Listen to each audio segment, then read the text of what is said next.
Then the Angela, this is going to be a very different type of setup from them. Now, Team Singapore, they can still go for the Garden mode to counter the Angela. Yeah, and if we were to look at these certain picks, right, it's actually a very fast pick and bans coming in thus far, and you can see Singapore's approach is like, okay, Kayang was having a bit of a trouble handling the Maestro, so let's ban it away. Let's not have it at all because it was having a very good game thus far. So that's going to be a bit of an engaged potential removed from the Syria side. Maybe coming to the second phase, we might even see the Dharma, Guan Yu being removed from the pool. Yep, and they're going to pick up the Yukio as well as the Byron. This is a very strong, tanky, early, in-your-face type of lineup. You've backed that up with a Yuan in that mid lane. Potentially, it might be Rome. I'm pretty sure, though, it's looking like a mid. This is a pretty tough 3 first phase picks for Syria to deal with here. Yeah, interesting that Team Syria, they banned the D&J, which is a rather popular sort of farm laner, and totally understandable. But that means that the channel is open, and I think the channel will be great here to be brought in. Or maybe they're thinking that we can deal with the channel anyway. We do have the Blazing Brilliance and so on and so forth. But when it comes to the farm lane phase or the laning phase, the channel will still be pretty good. Yeah, and that's 4 farm laners banned away from Kayang, man. Oh yeah, the channel is out. Yeah, yeah, it's like, okay, Sorry, yeah. let's pick Aaron and then let's ban away 4 upcoming farm lanes from the side of Kayang. And you can see those 4 heroes gone. Aaron gone. That's 5 heroes here. So as we venture down the available pool of farm lane, potentially we might even see things like the Shoyu, Consort, things like the Fang. Yeah, I think Shoyu makes perfect sense. You want to put your eggs into a consistent fund, which is Kayang on the late game carry here. But it puts in the same thing. This is a pretty weak early game farm lane if and only if he can't hit his skill 2. Yeah, but I look at the rest of the other guys, right? I'm kind of looking at Byron and Ukyo to create that space, right? And I think that while Shoyu is definitely late game and it's going to take a while to get there, I think that you're not putting all your eggs in one basket of just being an early or late game composition. You are somewhat balanced. So I think that plays into the hands of Singapore in a proper way in game 2 here. Well, I would say that if Shoyu is bundled together with a Mozi, in this case, and it's still possible there. It's still possible, Yeah, right? you get the long-range projectiles that is so annoying, and that will allow you to win the early game phase. You win the early game phase, obviously you scale in terms of damage rather quicker. Go for the Moza, I would say. Well, I think that's definitely something potential that they can actually go for. Maybe utilize the Yuhuan in towards the mid lane and then pick up the Mozi so you can have like a strong 2v2 coming in for the bottom side that helps Kayang win out the laning phase against Ali just now. It comes down to what Singapore wants. Is it the Yuhuan Roam? Is it a different mid lane like the Ganemo against the Angela? Options are available coming in for the side of Singapore. It looks like a Zhuangzi would be nice here, right? Oh, okay. Oh, wow. Completely pivot off. Okay, interesting. The Kongmin in the mid lane, they're going to go high damage, dealing with the Angela, who's going to be largely static. The Nakaru, obviously you have burst, but you're able to kind of blow her up if you need to. So this is an interesting draft by Singapore here. Yeah, what do you think, Sagi? Before we let you go, which draft do you think is better? I gotta say, if we were to look it at a 50-50 side, right, where we don't look at players here, let me take a look real quick. I think Syria's draft is more consistent here. I think so too, actually. I mean, we're going in. I mean, they have teamfight galore. The Bai Chi, the Zhang Fei, those are going to be some wombo combo, plus the Angela on top of that with the Blazing Brilliance. You have a lot of burn. So it really comes back to execution. Singapore on the other side, if we're looking at this Shoyu, I mean, Kayang is your win condition. Give him space, he will carry you. But for the record, yeah, Sagi said that the last time too. That Syria has the better draft.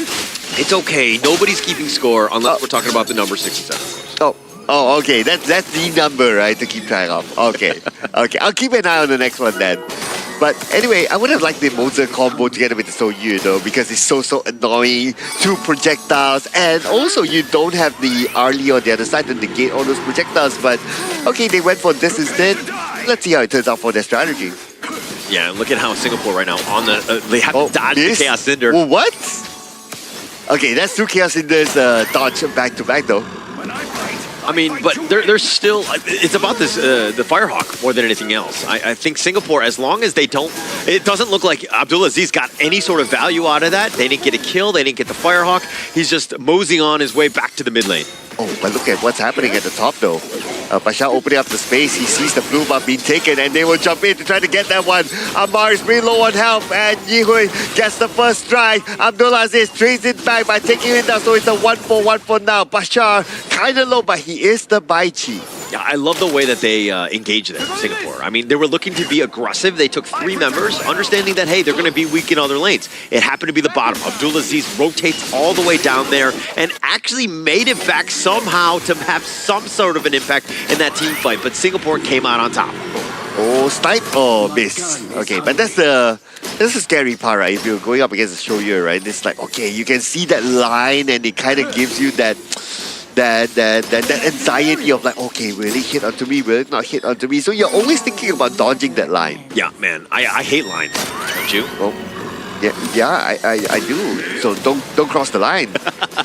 I've crossed it many a times, but Ali getting a little low here, and look at, he's just looking to, like, I mean, just explain the way he's playing. I mean, he's just pointing it away, and at the last second, right before it's about to shoot, he then tries to unleash, try to catch him off guard. It doesn't look like Kaiyang's been on point thus far. Oh, Yuming now, they're starting to make this jungle invasion, and did they manage to get it? Oh, not really though. Abdulaziz got it, but more importantly is that it's taken away from a jungler. Yeah, contest, right? And you're creating, I mean, it's still, actually, it looks like they did steal it away. So yeah. Yuming actually got smite on it, so that's tremendous value. Taking it away from Ammar, and you know the Nakaruru wants to be farming. He wants to be left alone, and he will be able to carry at a certain point. But right now, Singapore being aggressive. Yeah, they're turning on the pace right now. They see Abdulaziz and they immediately get a strike onto him. In fact, they get a double strike together with Ammar at the same time. That's a double 8 down. Yeah, double. It's huge for them. I mean, taking both of them down, but Abdulaziz, these are also moments where like, hey, okay, Ibrahim, you gotta rotate. We gotta get the numbers even so that we can contest and defend our own jungle. Singapore right now putting the hammer down because they're being so aggressive, taking even your boars from under your nose. And look at what the Shoyu is doing at the bottom, right? It's like a free lane for him. He can farm, he can push, but lucky for Team Syria is that Shoyu is not the fastest of pushers. So the best that he could do is that, okay, I just push forward and then I farm, I turn back and I farm more. The focus right now for Kaiyang is to farm as quickly as possible. Oh, the Chaos Cinder and the Umbrella Outburst, both of them missing. Oh, and they're going in. Yumi takes a lot of damage, and Ali was ready for him. Thanks to a little bit of help with the tower, Yumi was not able to follow up.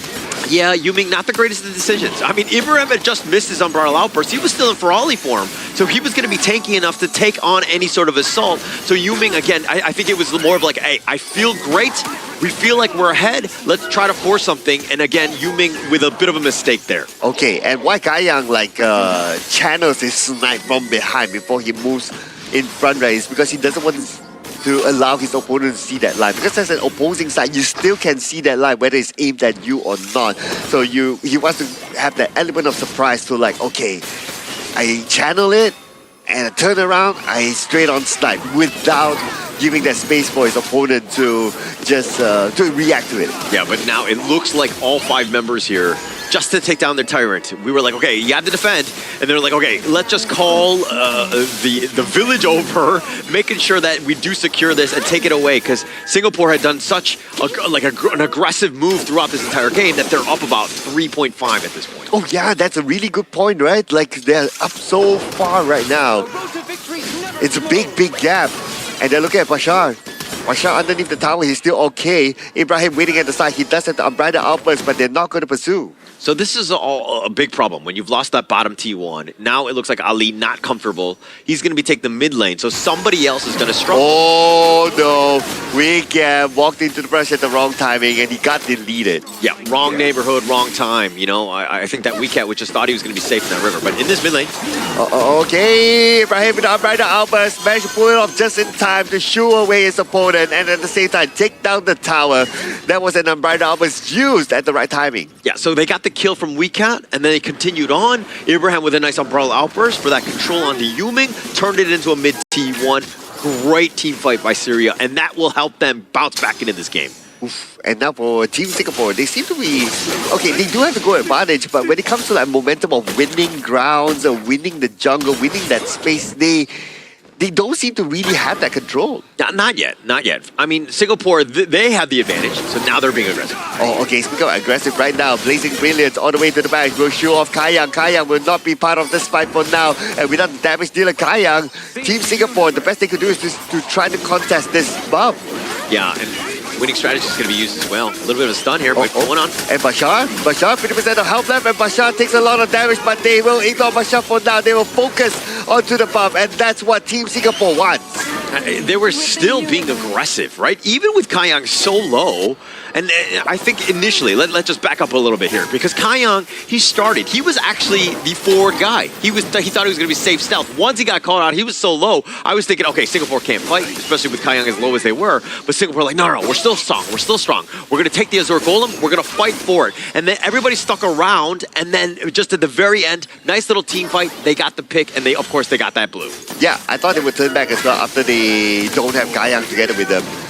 But now is the opportunity for Syria to maybe find an opening here.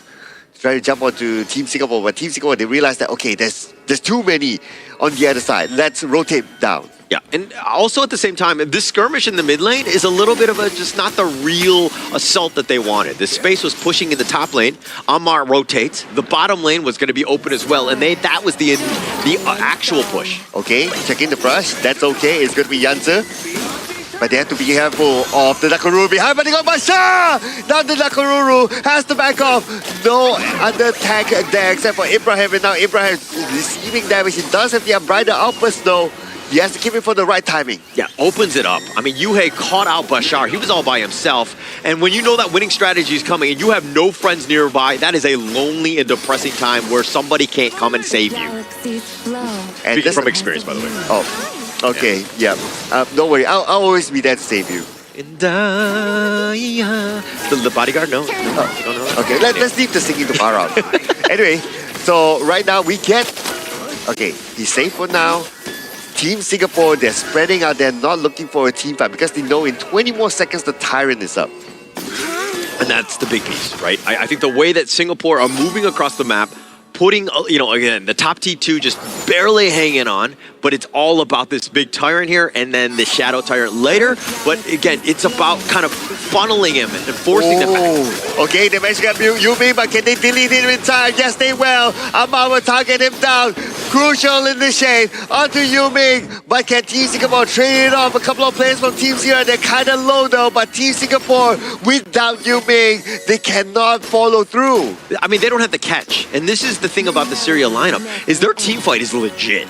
Right? If they're able to initiate on top of you, like you saw from Bashar, those are the kinds of plays that they need to make because they're going to be team winning, right? He goes in. Ibrahim's a secondary, and Amar and Ali are literally there for cleanup. Abdulaziz, again, can just burn people down as well. So this is the generally the best case scenario for them, and they were able to get a pick off, but they didn't get any objectives out of that. Oh yeah, that's true. Let's not forget about Bashar as well. He's able to use his lane ways to follow up too. So they have a lot of options there. Now for Team Syria, they just need to find that sequencing. But Abdulaziz went down to the hands of Kayang, and without a big bursty damage from behind, well, this is the opportunity for Team Singapore to push. Okay, we were talking about how Kayang on the show was going to be a late game monster, but going up against Abdulaziz, he like four-shotted her, right? And she had to use the Blazing Brilliance just for a little bit of shields to mitigate one more shot, if anything. Kayang right now is becoming a monster, and he's munching down towers as well. Yeah, we're already towards the mid stages of the game, right? So Kayang right now, he's very, very dangerous. And we can see through the damage that he's putting out right now, even Yuming pushing at the top, and he's going to take down the tower just like that. Unbridled Outburst onto the 4, but who's going to follow up from there? They try to stay by though. They still got Yanzi, but they will lose their tower in the process. Right now, Team Singapore in 5 men. They got Ibrahim, and Bashar gets taken down by Yihui from afar. Yeah, Amar actually went in very late. They were actually disengaging, but Amar's like, no, go. He actually just was barely able to go in, but he gets picked off, and now Syria, in a world of hurt, somehow have to hold with only 2. Oh, okay, look at Kayang's position. He's at the Overlord right now. He's soloing the Overlord by himself. He's like, okay, guys, okay, we don't have enough ammunition to push. Let's get this Overlord and let's push again. Yeah, and I feel like, I mean, if we're checking out this replay, look at the play from Ibrahim. Nice umbrella outburst, but now the follow-up comes in. They get Yanzi. Things are looking fine, but then they take down the tower, and the damage is for real. Yu-Ming and, of course, Yue, both of those guys doing enough, but Amar coming in late. This is like one, hey, if I'm making a grab delivery, I want things on time. Oh, wow. If not, complain? Yeah, Get a refund? well, not like that. I mean, if it's going to be late, the food's going to be cold. Okay, Sorry, well, I'm hungry, guys. unfortunately, no refund here. But yeah, Brighter Armors was great, right? You catch 4 of them, but the timing to come in is a little bit off there. So yeah, they have to work on that because second chances don't come often, especially if you're this late into the game. And now the Shadow Vanguard, bottom lane, and Kaiyang, like artillery bombardments from afar. This is like best case scenario for Singapore as they can slow siege this bottom T3. Oh, I'm also looking at what's happening in the middle. Yu-Ming pushing in through, and he almost got that tower. Tower is pretty low, down to the last tick of health, and he will be taken down. Taking down everything. Okay, this is a very difficult hold. Now you have the Shadow Vanguard, and now how does Syria hold? Okay, time for them to go in. Yu-Ming tries to make them all out, and now without the Umbrella Alphas. Umbrella Alphas used, push them too far away for Syria to follow up. Now it's time for Team Singapore to end the game with the minions coming in. Can they actually do so? Yeah, I mean, with all 3 Vanguards, all the different lanes, they're trying. Yanzu is doing a little bit of work on the backside. They funnel them all the way back into the fountain, and oh, and here we go. They're really low. And this is the moment for Team Singapore to push it all the way to the back. And Yu-Ming gets some no answers. That's the target that they want. Amar goes down as well. And Team Singapore